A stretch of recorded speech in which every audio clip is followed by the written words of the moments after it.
Well, first of all, let me thank everybody for joining us today on this Zoom to talk about a very, very important issue. I want to thank Andy Parker, who is with us here today, as well as Lori Haas and Reverend Emmanuel Harris, who have joined me to talk about this critical issue about keeping Virginians safe. Um, we've made great progress here in Virginia. Last year, with a new Democratic legislature and our Governor, Ralph Northam, we made great progress on common sense gun restrictions and protections. And we made progress, but we got to go big. We got to go bold. There's more things that we need to do. Our state has seen the horrific tragedies at Virginia Tech and Virginia Beach. And as you know, 1,000 Virginians are killed every day with every year with gun violence. That's 3 per day. And it's time we do something about it. And I have with me today 3 big advocates about taking Virginia to the next level to really keep us safe. I've come out with a big, bold plan on what we need to do here in Virginia legislatively with the governor's insistence as governor. These are the things that I'm proposing, all common sense, all things that we need to do to take Virginia to the next level and keep our folks safe. But most importantly, I'm proposing an assault weapon ban. We need this here in the Commonwealth of Virginia to get rid of these military style assault weapons, get rid of these large capacity magazines. I mean, these are weapons of war. There's no need that people in Virginia should be purchasing these. We need to get rid of these ghost guns that we have. There's no serial numbers. They buy these kits or they're made from 3D printers. They are very dangerous. People have them, no serial numbers. Kids see these 3D plastic guns and they think these are things that they ought to have. So we need to have better protections. I talk about expanding our background checks on right now for sales of firearms, but we need to include transfer of firearms. That is a huge loophole that exists today. So we need to bring that in. Nobody in the Commonwealth, nobody, not one person who has been convicted of a hate crime should be able to purchase, to be able to possess, or transport any type of weapon. And I also recommend, and this has come from a lot of the folks around the Commonwealth, the mayors and others, we need to prohibit open carry in certain public places when there is a public safety need. And we need to give localities that authority to make a decision what we need to do. You've seen it. You saw it in Richmond yesterday. People walking around with their open carry, having confrontations. We just need to protect everybody. So we need to broaden that. So these, to me, are all very common sense things that we need to do to take Virginia to the next level. And as I say, we're joined with 3 major advocates. And so, let me just open it up. They'll all go around and talk about it. But gun violence has affected each and every one of you that are on this Zoom with me today, some more than others, but the tragedy that has befallen your families is, so my question today is, with these proposals and what we're trying to do to prevent more gun violence, I'd like to ask Andy and Lori and Reverend Harris about the things that I propose and why you think they're so important for Virginia to keep our citizens safe. And Andy, why don't I open up with you, and just you and Barbara, with the tragedy that you have gone through is just heart-wrenching to all of us. Well, thanks, Terry. I think most of the folks that are listening know my story. My beautiful and talented daughter, Allison, was murdered while she was doing a story on live television in 2015. And it was different than so many tragedies involving gun violence because around 60,000 people in the New River Valley actually saw this happen in real time. And then people all over the world saw it. And it became one of those moments that's indelibly etched in people's memories. And as I was reeling that day from this soul-crushing thing that, the worst thing that could happen to a father, I was grappling with, well, what do I do now with my shattered life? And that afternoon, I had this epiphany that I needed to do whatever it took to prevent another dad from experiencing and going through what I was going through. That this should not happen. And I don't know if it was fate or Allison's hand at work, but it wasn't long after that that I came to the decision that I was going to honor her life through action. And I got a call that very afternoon, not long after I had this epiphany. I got a call from you, and you were the only elected official to call me that day. And I've got we've come to know each other, and I think I've got a pretty good bullshit detector. And you weren't trying to score any political points. You were a dad, just like me, trying to offer comfort to another dad. Until at that point, I had not followed where you stood on the gun issue. But when I told you that my new mission, and told you that this is what I was going to do, I'll never forget the words you said. You said, "Andy, I'm right there with you." And Terry, you've been true to your word. And I thank you for your steadfast dedication and your friendship. And I appreciate everything. You launched this, you really helped launch that movement to get where we are today.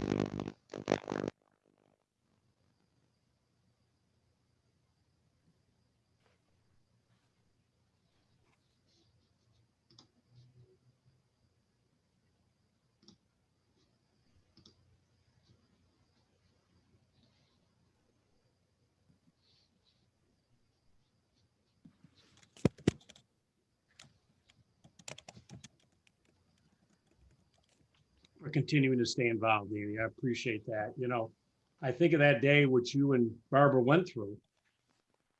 Nobody should have to go through what you went through that day. And, you could have gone off and you had every right, but you didn't. You got back engaged, Andy, and on behalf of all of us in Virginia, but more broadly than that, everybody in the country, thank you. Your voice has been out there. I've been to your book parties. And as I say, I was so proud to watch on 60 Minutes the other night. Thank you for what you and Barbara have done and continue to fight. And Lori, why don't you jump in now if you could, because, you've gone through your own tragedy yourself.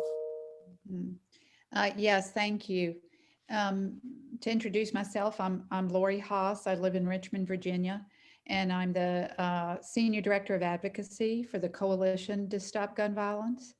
I personally came to this issue in April of '07 at the Virginia Tech tragedy, then the largest mass shooting in the history of the country, certainly in the history of the Commonwealth. Sadly, there have been mass shootings that have, overshadowed even that tragic event. I personally began to work on the issue of gun violence, after my daughter Emily was shot and injured, and so thankfully she survived. To frame it, Emily was shot and injured and recovered and survived and is doing well today. We consider ourselves lucky. And I had someone say, "Wait a minute, you weren't lucky. She was shot and injured. You weren't lucky. You just, happened to, it happened to be a survivor." So, I think about the pain and suffering for all those families. There were 32 people who were shot and killed that day. They weren't lost. They were shot and killed. And I made it my mission to work on this issue. I made it my mission to learn everything I can about gun violence and where are the porous holes, where are the gaps.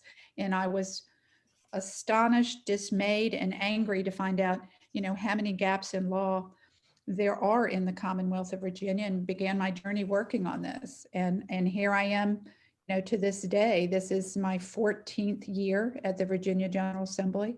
I'm a thorn in the side of many in that building, and I wear that thorn proudly. I'm determined to do the work of the gun violence prevention movement in the Commonwealth of Virginia to save lives. Many, many, many things were done last year, but as you've pointed out in your package and in your GVP platform, we have a long way to go. We have some more work to get done in the Commonwealth. We do want to regulate and ban assault weapons in the Commonwealth, and especially on our streets. We have just got to get these weapons, out of the hands of people wanting to open carry up and down a sidewalk with their military grade weapons, dressed up as frankly, a wannabe G.I. Joe, intimidating people. When you use a firearm to intimidate someone, especially a lawmaker or elected official, you know, that's the antithesis of democracy. We need to do more about firearm suicides in the Commonwealth. We need to address, as you said, the 3 gun deaths that happen every day in the Commonwealth. And we know that those are happening, frankly, in too many communities of color and too many places and spaces where there are root causes of violence that also need to be addressed. It's why I'm very happy to hear about the Office of Gun Violence Prevention that you're proposing, you know, among many of the proposals in your package. So as an advocate and frankly, as a, you know, full-time employee of the Coalition to Stop Gun Violence, this is my personal mission. It's my professional mission, and I'm, you know, not going away. And I look forward to working on all of these issues and these suggestions and policies in your package. Thank you for having me today. Well, thank you, Lori. And you say you're a thorn, but I don't view you ever as a thorn. You're coming with facts and figures. I mean, I think most people are shocked that 3 Virginians die a day, 1,000 a year. I think that shocks people when you say that to them. And all you're trying to do every day is bring common sense ideas. And, you know, when you got that call that day at Virginia Tech, and to think of what you went through that day, not knowing if Emily had been shot, and then when you found out she was, I mean, no parent should ever have to go through the stories that you and Andy have just taught. So, you know, I thank you for your leadership. And people say to me all the time, well, you know, how are you going to get this done? You know, it's not being proposed, blah, blah, blah. We'll get it done. You know, the couple Democrats we have to work on. I will say in my other 4 years as governor, I was very persuasive. I had 120 vetoes, the most of any guy. I never lost one single veto, never lost a Democrat on a bill that I needed. So, you know, this is about working with a partnership, like with Lori saying, yes, this is what keeps our citizens safe, and we have to do that. It's time to put politics aside. It's to lean in, to be big and bold, and to take care of your citizens. And Lori, you've been a great advocate. And Reverend Emmanuel Harris, you are in the community every single day. And as Lori mentioned, the Black and brown community disproportionately affected by gun violence here in Virginia and across the country. And, you know, I'd love to have your thoughts on where we need to do on common sense gun prevention legislation. Well, I just, you know, appreciate, first of all, the invitation, and appreciate being invited to the conversation. As many know, maybe they don't know, the African-American community often, policy affects us differently. And also, you know, why do I care? Why do I care? I'm a pastor, of course. I've been pastoring now for 17 years. I've been in the ministry for 28 years, which means I went to the ministry when I was 1 year old. No, actually, I'm 49. But the reality is, most African-American men like myself have, I would dare say, it's probably hard to find somebody who hasn't been impacted by gun violence. It's so easy for me to count family members, cousins who have been murdered, friends I played basketball with, you know, who over the years have been murdered. People who may have not been murdered, but they were in a situation where they were forced to carry a gun, what they felt was for protection, because everyone had guns. In their communities, you know, everyone had guns. So if I was going to be safe, I have to arm up, because everyone has these guns everywhere. You'd be surprised how many 12, 13-year-olds are carrying guns every day because they feel that, you know, I need to do this for protection. And, you know, and my skin kind of crawls when people say, why don't you focus on black crime when the police kill African-American men? My thinking is, what do you think we've been doing for the last 30, 40, 50 years? When you deal with root causes of poverty, education, lack of resources, lack of housing, people being forced to financial desperation, men being pulled out the homes and put in prison for 30, 40 years for sometimes equivalent crimes that people get 5 or 6 years for. All of this impacts the African American community. So basically, when you get to the root causes, you will help alleviate some of the gun violence. So, as I said just yesterday, it takes everything. It takes legislation, it takes community engagement, it takes poverty eradication, it takes educational opportunity, it takes jobs, housing. All of this impacts. And so, when COVID's going on right now, people get more and more desperate. What do you think happens? Mental health goes crazy. People just, crime goes wild because people are just on the verge of just losing it. And then you remove fathers from homes and put them in prison. It's all of these things impact the African American community. So yes, I think the policy has to be holistic when it comes to addressing these problems. And we can't ignore systematic oppression, systematic racism that's been going on for the last 400 years. Well, let me expand that, Reverend. So in my plan, I call for, what we need to do and treat gun violence as a public health epidemic, something we have not interconnected that tissue before. So I'm calling for it to be a public health epidemic. And with that, obviously, I would love your thoughts about how that will keep our communities safer. Well, to your point, that's exactly what it is, a public health crisis. You have to connect all of the underlying things. You can't just go after just thinking one law is going to change, is going to alleviate this problem. It's almost like if somebody gets shot and you're trying to fix the problem with a Band-Aid. Yep. You really, no Band-Aid, no matter how great, is going to fix that bullet wound. You have to go into the body and fix all the interconnected parts. And so the public health, yes, you got to look at the educational system. You got to look at opportunities. You got to look at people who maybe are returning citizens who can't find jobs, and then working for a minimum wage or versus going in the street and making some real money. All these things are interconnected.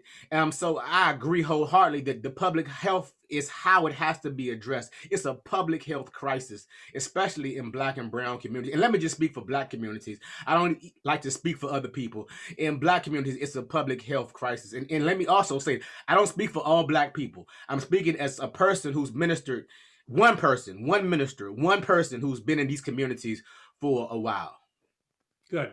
Well, I'm going to count on you. If I'm fortunate enough to be elected next year, you and I and Lori and Andy, we are going to go door to door and visit our General Assembly members, man. And I need that voice next year to get done what we need to do. Andy, let me ask you, one of the big, bold things I have here, and, a handful of states have done it. We haven't done it. We need to do it, is the whole issue about banning these military style assault weapons. I'd love your thoughts on that. It's a big, bold idea. I think it's time. I'd love your thoughts. Terry, I mean, you hit the nail on the head. There is absolutely no reason for anyone to own these, weapons of war. Anybody other than the military to own them. And as we've seen too many times over the years, assault weapons, these AR-15s, these assault weapons, are the weapons of choice for mass shooters. I mean, that's what they choose.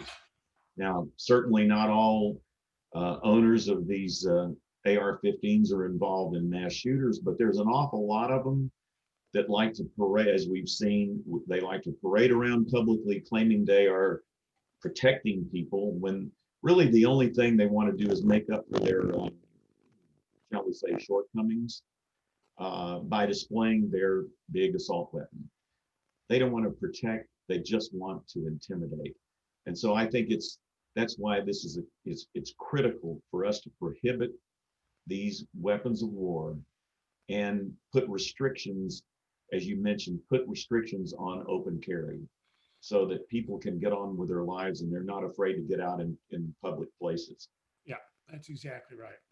Lori, let me ask you, I mean, one thing that we are proposing here, and we made great progress, and I really want to thank Governor Northam and the legislature last year and getting the background checks with a lot of help from a lot of folks to do it. But I don't think people truly understand the concept that it was only for sales and it didn't cover transfers. And to me, that is a gigantic loophole because they'll all say, well, I didn't sell it. I just transferred it to someone. So, I know this has been a big, big issue for you. Yes, sir, it certainly has. And you've hit the nail on the head. Transfers are a problem. In the Virginia General Assembly in 2020, we closed one loophole, i.e. reporting lost and stolen.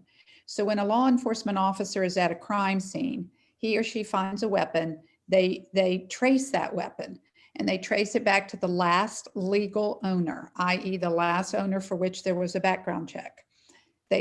They call this owner up and say, Mr. Smith, where's your firearm? Excuse me, Mr. Smith, we traced your firearm to a crime scene. And he goes, oops, I lost it. Oops, it was stolen. Well, they can no longer do that. We closed that loophole. But sadly, we opened another loophole, and that is the transfer loophole. So now another scenario will emerge, and I'm sure we'll see it.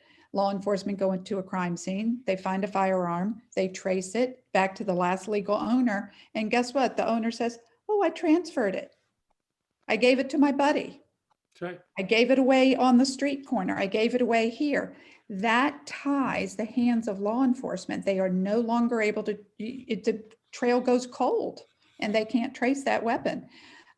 There is some correlation and some speculation that open crimes, i.e. those crimes for which they haven't been able to solve it, they haven't been able to find a perpetrator, they haven't been able to find or trace the gun owner, the gun itself, that there's a correlation to the level of crime in a community proportionate to the level of open crimes, unsolved crimes. So transfers are going to be another loophole that, criminals and petty traffickers use to move guns in their market, in their own market. So it's very important. Sadly, another reality is when persons are despondent and in crisis and a host of other reasons, and are attempting suicide, a firearm is instantly lethal. Other means of suicides are not.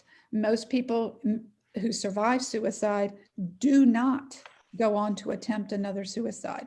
So when a firearm is used in a suicide situation, the person dies by that firearm most of the time. We saw situations where two persons went to shooting ranges just this summer and were able to rent a firearm and kill themselves. Is that rental is a transfer? We've got to fix this problem. And I appreciate, again, it's not a single solution, as Pastor Harris says, but we have got to plug the gaps in Virginia law that allow access to firearms by persons who are prohibited. And we know that there are prohibited people out there getting their hands on guns. And we think this notion of a transfer, I don't even believe there's a definition of the word transfer in the Code of Virginia, but the presumption is you can give these away. You can gift somebody a firearm, and therefore there's no background check required. So I will be wholeheartedly in support of getting that, transfer loophole closed and fixing the background check system.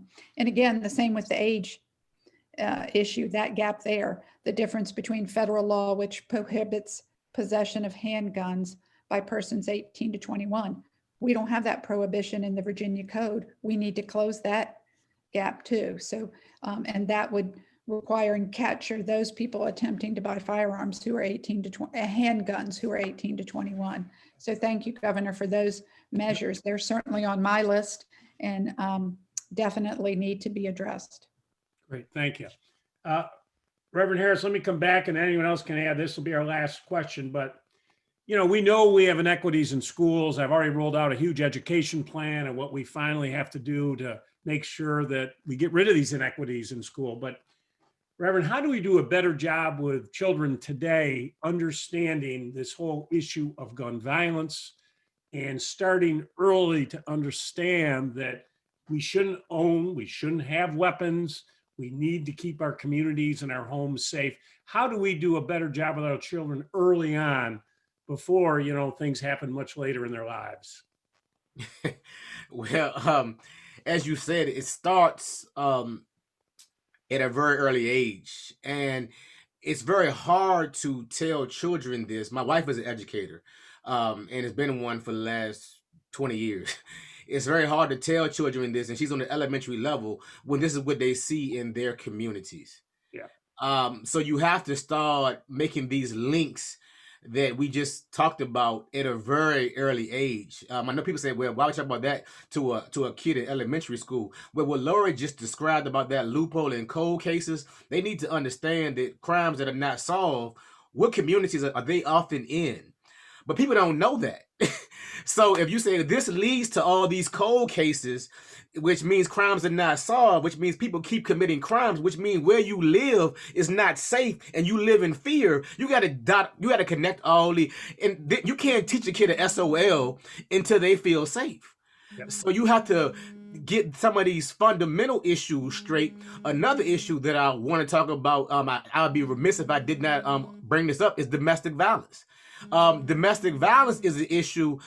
My doctoral work was in the area of a church's teachings on patriarchal authority and domestic violence. If someone's abusive, you have to be very careful how you teach them. You're supposed to be the head of the household or whatever, because that can translate into domination and fear and abuse, which shouldn't be the intention. So I think we got to be very cautious in our teachings, holistically, from the church level, from the school level, and we have to connect all these dots to your earlier point at a very early age, and I mean as early as first, second grade. Help them see what helps result in murders of cases not being solved, and because a lot of this information that Laura just pointed out is not known. All they know is that when somebody's killed, they probably won't solve the crime, and we'll take care of it ourselves. Because if you won't solve the crime, guess what's going to happen? And it's been going on for years in the Black community. I'll take care of this myself. And then so you have this kind of self-justice. It is also difficult to tell people not to arm up. When you have them being intimidated, a lot of the response is going to be, I'm going to arm up too. So if you want to show guns, I'm going to get guns as well and arm up. And then, as Dr. King said, hate would never erase hate. It just doesn't work. Yeah. Andy, or you got a question about, let's deal education children. Any thoughts on that? Yes, I certainly do. I have a couple of thoughts, and I think it goes to tie in your approach with treating gun violence as a public health epidemic. When we educate people to the risks of firearms in the home, carrying risk in other places, the lethality of these firearms, we need to do a better job. And that can start in the education system. We can do a better job of understanding the risk of firearms in the home. The American Academy of Pediatrics and the Virginia chapter have positions on firearms in the home and how they have to be stored. That's number one, and it can come in our education system. Number two, a comment or some work I've seen is trauma-informed counselors at a very early age. We have to start when our children first enter the education system. If they have the tools, they have the means, and they have the support, from a very early age, it could contribute to their health, their emotional health, their, academic success. Just something as simple as understanding if a child has had an adverse experience and been exposed to an adverse experience, perhaps the next day they're just plain tired or hungry or didn't get their homework done. Let's address these issues, and not to put a burden on our schools, but some of these can very readily and easily be managed in the education system. And I think one way perhaps is to think about and look at our trauma-informed counselors at the elementary age, because we've got to capture this at-risk population at a much younger age, from many things that I've read with regard to adverse childhood experiences and in that arena. So again, it connects it to the public health approach that you mentioned. Let's educate everybody. Let's find a way to talk about the resources that our communities need, the resources that our schools need. So I appreciate that. And those are just some of my comments in that arena. Thank you for asking. Yeah, And I think yeah, go I'm ahead. sorry, I think, No, I go think the way that all of these initiatives can get done starts with, we got to get you elected um, to be our next governor, and we've got to keep control. Democrats have to keep control of the General Assembly, because if we don't, you know what the other side, the only response you're going to get from them is thoughts and prayers, and that doesn't get it done. No, you're right, Andy. If we don't keep this House this year, they're not, listen, as you all know, I vetoed 15, 16 of their bills. I was the first Democratic candidate or elected official statewide in the South to get an F rating from the NRA. I was not their favorite. And I ran television commercials, said, I wish there was a lower rating. I would use that too. I mean, all we're trying to propose here is common sense ideas just to keep people safe. And we're not going in, taking anyone guns away from them and all this stuff that they put up that's false information. And but going, Laura, to your point on why the education, that is why I'm putting in this new office, that we have an office on gun prevention, so that one person in the Commonwealth or one office is responsible, that can coordinate. Right now, everybody is in different silos, and that really hurts our effectiveness and really getting things done and what we need to go. And I know that's something you've always proposed. Yes, I certainly have. I think an Office of Gun Violence Prevention can be a hub for best practices. It can be a hub for all the state agencies where they can contribute the information. It can be a decision maker where they approach this from a public health epidemic standpoint and get the pieces of the puzzle in place. We're looking at the response from this administration to the public health epidemic of COVID-19. So, you know, as Pastor Harris said, it's not a single solution. This is going to take a commitment of resources, a commitment of people, a commitment of policies, and culture, changing the culture. So thank you for again, many of the issues that you have outlined and described in your platform are ones that need attention and need it soon. Great. Absolutely. And here's just a thought to what Laura just said. We talked about a gun violence prevention office. There are people, individuals who've been unjustly sentenced.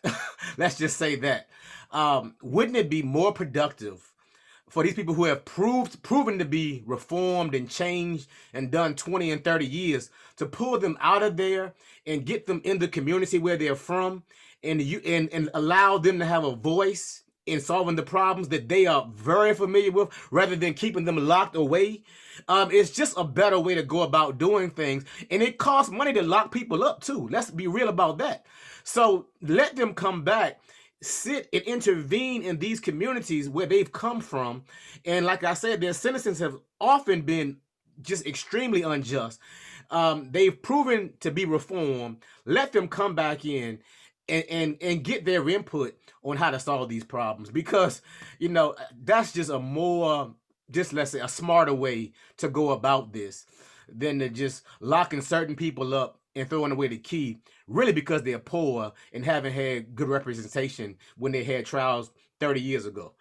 So I just think it's better ways. In education, the key is relevant education. We have so many great educators and they are constantly thinking, but people need to.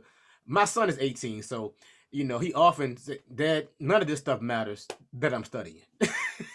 And going through school, he's really right. Trigonometry really hasn't had too much bearing in my life, and I end up majoring in accounting, but trig didn't really matter too much in my life. So but this data that Lori's talking about, that Andy's talking about, this matters in our community. And why not start teaching this relevant stuff, relevant curriculum at an early age? Well, Reverend, you're exactly right. You should go look at my criminal justice rollout. And, you're talking to the man who restored more felon rights than any governor in the history of America, and they kept suing me. I had the most pardons in the history of Virginia when I did what I did. I couldn't agree with you more. But, it's all interrelated in what we really need to do. And I'm very proud under my term. I got the first gun bill done in 24 years, going to your domestic violence issue. We now have the toughest, or one of the toughest, If you are a domestic abuser and you get a protective order, you have 24 hours to hand in any firearm that you have in your house. And if you don't, we are going to charge you with a class 6 felony. And boy, and we've gotten a lot of people charged and we've taken a lot of guns away, but you're exactly right. The issues on the domestic violence, but I know we're up against the end of our time. I just want to thank the three of you and for your passion. I know this is not an easy topic. And I just want you to know that we are a better Commonwealth because the efforts of so many, you three, but so many of the folks that you are actually representing here today. It is time to go big. It is time to be bold. I don't think anyone in Virginia doesn't question that I like to go big and bold, but we have to do this for the 8.5 million citizens of Virginia. It's really time to take it to the next level. And I just say, finally, what we're proposing is common sense. And people shouldn't have an issue with any of this. And we're not trampling on the Second Amendment at all. We are merely trying to keep people safe. And keep up your advocacy. And I thank you for being on this Zoom call with us today. And I look forward to working with you in the future. Thank you. Thank you, Terry. You bet. Thank you.